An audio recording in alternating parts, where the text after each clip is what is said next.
ஈரமான பலிபீடத்திலிருந்து எப்படி நெருப்பு வரும்? எல்லாரும் ஆச்சரியத்தோட காத்திருந்தாங்க. ஆனா தீர்க்கதரிசி விசுவாசித்தார்.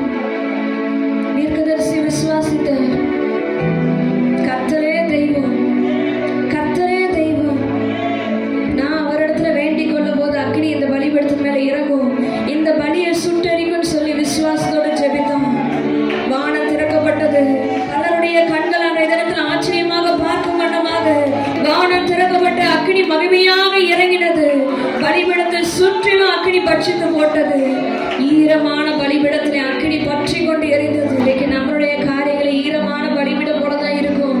இந்த பலிபீடம் ஈரமா இருக்கிறதுல இருந்து எப்படி நெருப்பு வரும்? உன்னுடைய வாழ்க்கை செத்து போன மாதிரி இருக்குது. இந்த செத்து போன நிலையில இருந்து உனக்கு எப்படி ஆசீர்வாதம் வரும்?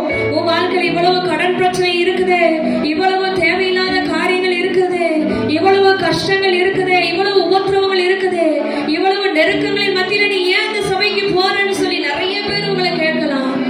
ஈரமான பலிபீடம் போல உள்ள வாழ்க்கையில கர்த்தர் நெருப்பாக இறங்கி உன்னை கொண்டு பெரிய காரியங்களை செய்ய போதுமானவராய் இருக்கிறார். உன்னை கொண்டு பலத்த காரியங்களை